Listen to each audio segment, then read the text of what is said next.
So let's get to the first one. This is just simply disengage, be disinterested, don't bite on their attempts. Some people call it gray rocking. Don't go deep with your own emotions or your explanations. The reason for this is what we're trying to do is take away their power. Remember, the more we engage, the more powerless we feel. We can't win these arguments. And so the way we retain our power and allow them to suffer the consequences of their own disempowerment that they're hiding and trying to get us to fill is by not feeding their desire for emotional supply. That's what they're trying to get from us. And so the best way to do that is what Pia Mellody calls a wall of pleasantness. So what is that exactly? Well, think of it this way. Say your narcissist came in and made some sort of accusation just to stir you up and kind of get their supply going. A simple wall of pleasantness reply would be, sounds like you have big feelings about that. I'm sure you'll work it out. Do you see how there's no yelling and screaming? There's no caving into it. It's what's called maturity and moderation. It's a very disengaged, disinterested reply, and it places responsibility on the narcissist to figure out the solution to their problem. You're not going to be that solution. Now, this is codependence recovery is really what this is. So this is your first resource. Head over to my website, kennyweiss.net. Go to the resources tab and look for recommended reading. Scroll down and right there, you're going to see her book, Facing Codependence. To me, it's the best outline of how to navigate codependence recovery. And if we're with a narcissist, we struggle with codependence. And I think she has the best formula out of anyone that's written about it, and that's why I suggest you read it. So again, head to my website, kennyweiss.net, resources, recommended reading, Facing Codependence by Pia Mellody. Number 2, it's critical that we get online support, or we hire a coach or therapist or professional to help us. These dynamics are incredibly diabolical. There's a lot of psychology involved, and we can't navigate this on our own. To truly outsmart them and to truly disarm them, we need a place to go for emotional support, because we keep going back to a source that's not capable of it. And so every time we want to get sucked into the fight, or we feel like we want the connection, we need this outside support to help us through that. We need someone that we can share our pain with, but more importantly, someone to hold us accountable. So when we're in those weak moments where we want to figure the narcissist out, or we want to change them, or we want to go back to them, we have people in our life that can protect us and remind us of all the pain we've suffered and all the pain we're going to suffer if we keep going back. So we need to take action to get a support group around us, because remember, as you probably know, the narcissist has probably isolated you. Well, it's our responsibility to take action and get support around us. So your solution for this is, I have my own private group. You can find this by going to www.tguprivategroup.com. That's tguprivategroup.com. Now, for all of these tips, I'm leaving the links in the description of the video. So all of them will be right there for you. So tip number 2 is get yourself support, a group of people that you can lean on, so that when you want to fall into the narcissistic spell, you have people that can love you out of that trap. Number 3, this kind of goes along with the wall of pleasantness. Don't defend, don't explain, don't engage, and don't correct them. As you have found out, you can hold up this tape, Scotch tape right in front of their face. And if they want it to be an elephant, they will go to their grave claiming it's an elephant. This is one of the biggest traps. And the biggest ways we lose our power to the narcissist is we think if we educate them, if we show them that they just see the truth and they'd figure it out. But that's exactly what they're avoiding. That's exactly what they want from us, is for us to try and defend ourselves, for us to try and correct them, for us to engage with them, for us to explain ourselves. Don't. Don't call them out. Don't shrink them, because all the shrinking is exactly what they want. They win if we fall into that trap, because this is all about feeding them. So let me give you a resource for that. Head back to my website, kennyweiss.net.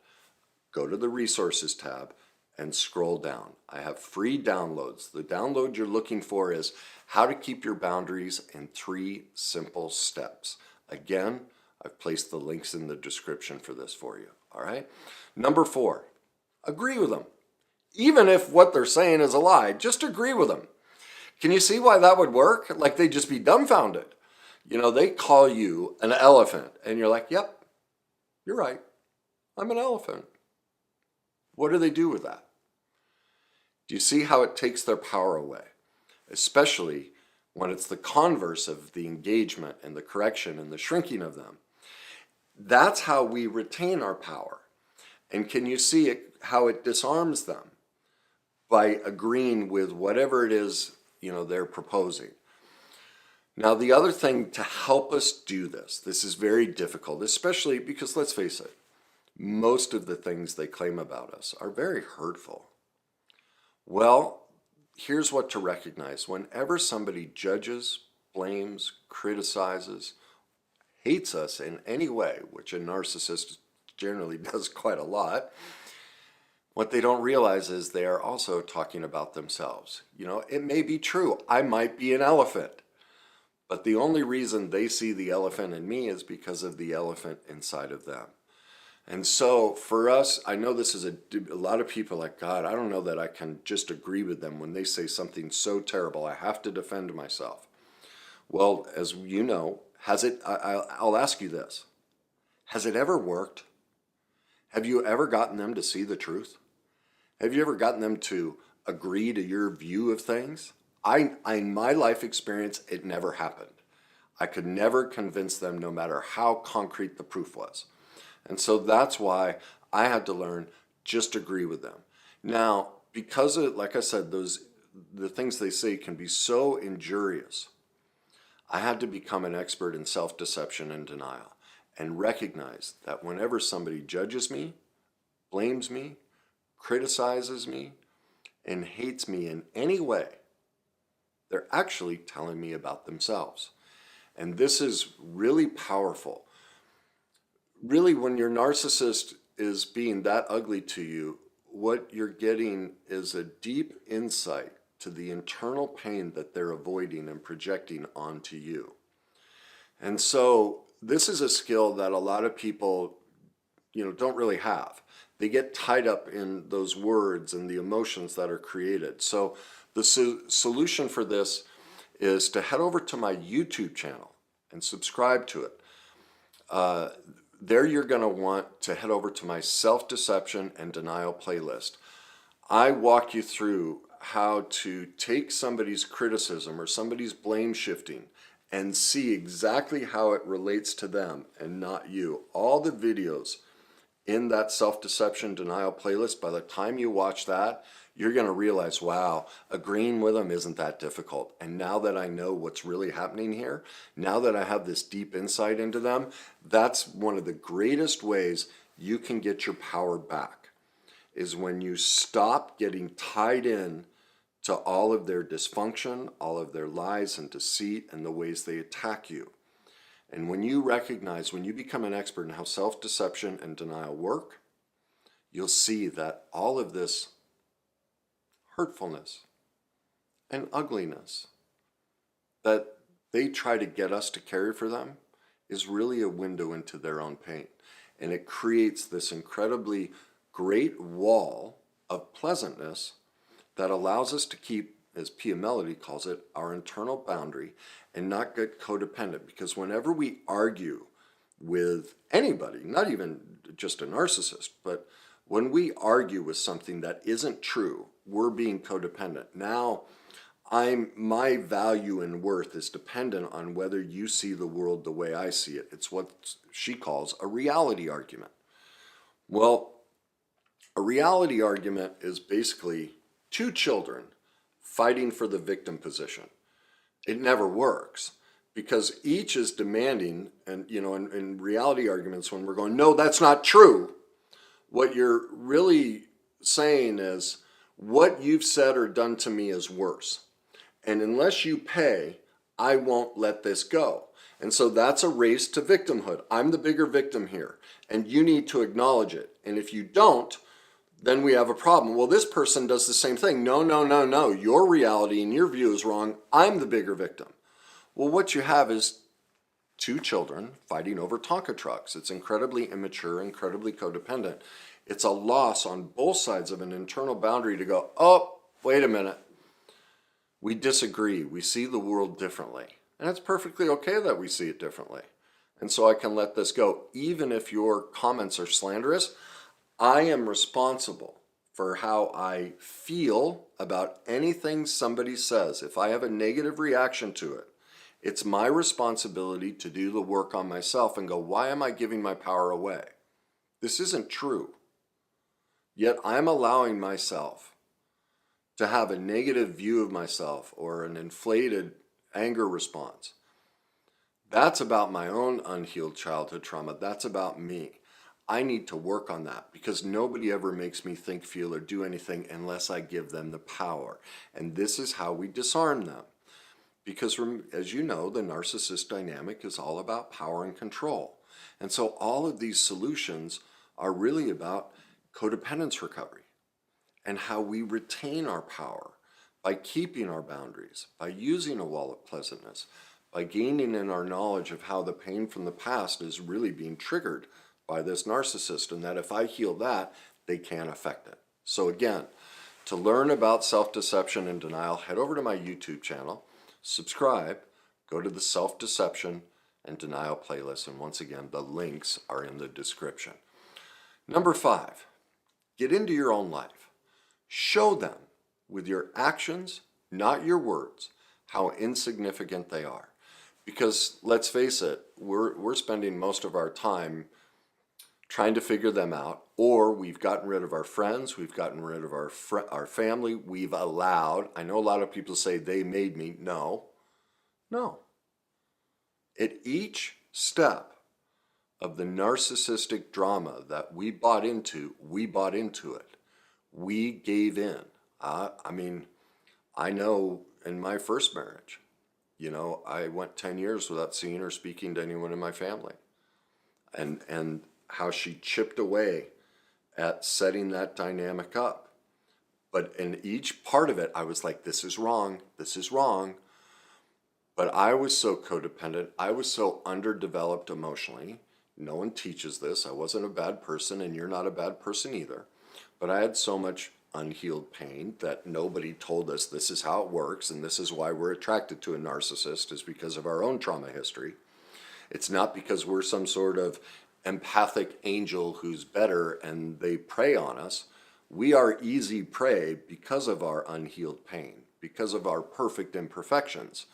And then when they start playing their tricks, because we haven't, and we aren't to blame for this, society doesn't teach us, but we are responsible for choosing not to learn about relationship dynamics and not to learn about how these things are. But we do fall prey, but that's our responsibility because all along we knew little things didn't sit right with us and we let it happen. And so we slowly gave our life away. We slowly gave our power away. And by getting into our own life and showing through our actions, not our words, it proves that we don't need them. Well, that disarms them because, again, it's all about power and control. And so to do this, it's codependence recovery because just like me, I didn't know what my needs and wants were. I didn't know how to protect myself. I didn't know how to pursue anything. When I finally got into recovery, I remember my counselor asked me to put together a list of needs and wants. I had one thing on the list: golf. The only interest I had in my life when I left that marriage were sports. That's it. I had no outside interests. Over the years, I've had to develop a laundry list of things to meet my needs and wants. I had to learn what they are. I had to investigate and try different things until I realized, oh, I like that. That fits my need, not theirs. Okay? Now, how do we do that? Well, I'm going to suggest another video for you. Head over to my YouTube channel again, subscribe to the channel, go to my codependence playlist, and underneath that, you're going to see a video right at the top, says Codependence Recovery, how to ask for your needs and wants. This gives you the process to figure yours out, because you've been giving yourself away, trying to get this person to engage with you, and giving up family, friends, all these different things, and sacrificing them. And so we have to do the work to discover, wow, what is it I really need and want? How do I pursue my own joy and quit putting so much responsibility that the narcissist fill the hole that's within me? Because empaths don't like to hear this, but empaths have a deep hole of insecurity, and they don't know how to meet their needs and wants. And that's why they fall prey to this. I would agree that their heart is to be kind and loving, and they may feel things at a very elevated level. But they only end up with a narcissist because of their own unhealed trauma and pain. And what they miss is when they take the position, well, I'm an empath, I was attacked. Empaths are, it's because we're so great that narcissist attacks us. They don't recognize how narcissistic that is. They've elevated themselves to an angelic position, but they're doing it from the disempowered victim position. That's what they don't realize. The empath is a highly codependent, suffering from very low self-esteem, and it is controlling and manipulating the narcissist from the disempowered victim position. And they come over top of them by claiming, I'm an empath, and it's because of my incredible nature that they prey upon me. And so do you see, that allows them to stay the wounded child, adapted wounded child, the codependent wounded victim child that they were, that developed the over-empathy, and it allows them not to take responsibility.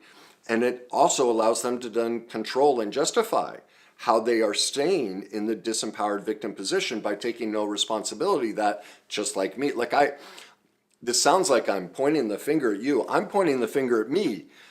I had to learn this is what we do. When we fall prey to a narcissist, we are a codependent, struggling with very low self-esteem, who manipulates and controls from the disempowered victim position.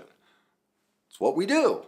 Now that's a very tough truth to accept. That's why I'm asking you to look at the self-deception and denial playlist, because when you watch that and you see, oh my God, it's true. As empaths, and giving ourselves away and not having our own needs and wants and allowing ourselves to be sequestered and mistreated in this way, all along the way, we said yes to little things we knew were wrong. And we need to take responsibility for that. And so one of the ways to start learning how to do that is we have to start pursuing our own needs and wants, and without getting anything from somebody else in return. And that's why you go to my codependence playlist, and right at the top you watch the video titled Codependence Recovery, How to Ask for Your Needs and Wants. The links are in the description. Number 6, mirror their behavior and act just like them. Now this can be tricky because you see what you have to do that. I mean, look, I've done it. It can be kind of fun. Well, for me at least. I don't know what your experience would be, but for me it was fun for about 24 to 48 hours to trick them and think and act like them. The problem was I started to feel like them. I started to feel self-loathing, self-hatred. My conscience got to me, the guilt and shame of this is not who I want to be. I don't like treating people this way. It boomeranged back on me really hard. And I don't want to live with myself that way.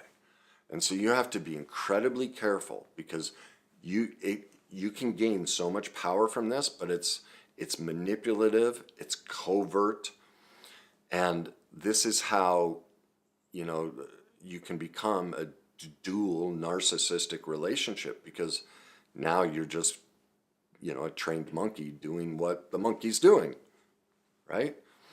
So you have to be really careful. It might be something you can do for a day or two, but I really encourage you, if you go down this route, pay very close attention to what you're feeling about yourself. Watch your mood. Watch your affect. See how this permeates throughout your life. In my life experience, as I said, it didn't go well. I didn't like who I was becoming. And so I highly suggest that you stay away from this one. Now, as I mentioned in the previous tip about the empath and the disempowerment victim position, my suggestion to work through this is to watch my video, 7 Reasons You're Attracting a Narc and How to Stop It, or a Narcissist and How to Stop It. Again, that's on my YouTube channel and the link is in the description. It is very difficult for the fully developed codependent with low self-esteem operating, manipulating, and controlling from that victim position, the angelic empath, I'll call them, who has elevated themselves above others because they're so-called empathic.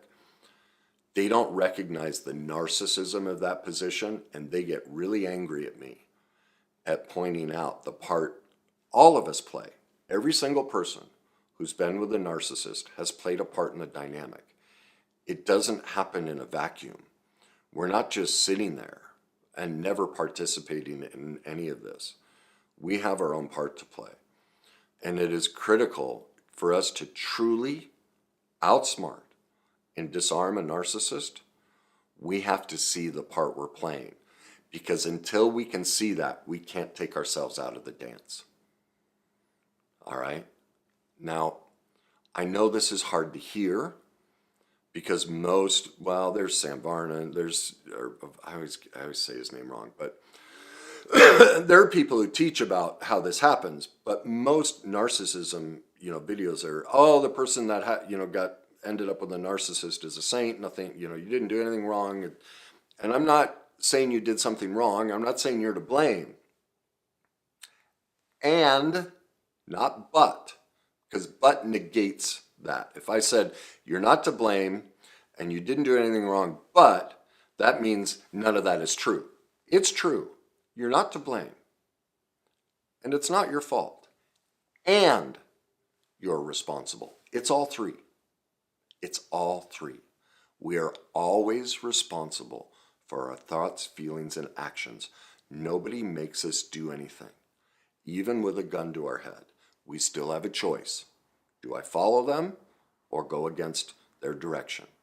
There may be a consequence. There's a consequence either direction. If I don't listen to them, they might shoot me. If I do listen to them, I shoot myself because now I've given into their power. Now it might be a life-saving choice in that moment. You may decide that's the best thing. It might be the best way to get out from the situation, but you still made the choice. You're still responsible for that.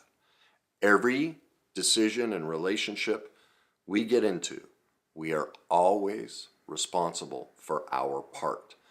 And you cannot outsmart or disarm a narcissist if you stay stuck in that disempowered victim position, using it to manipulate and control and elevate yourself above them as better than because you're the victim.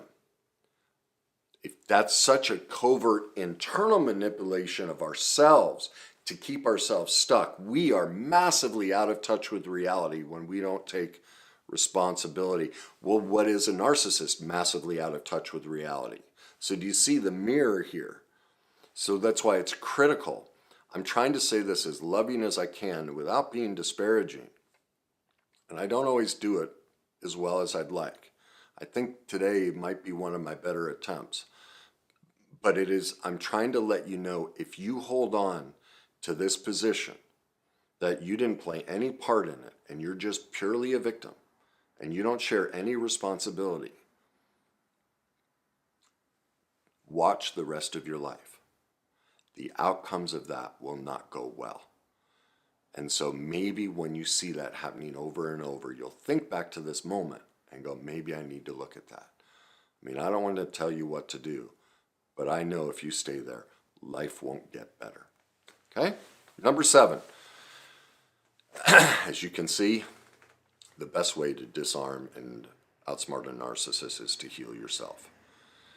We always go back when we're at our weakest, and the reason we go back is we have not owned that in that moment we are choosing the narcissist, and we're doing it to ourselves.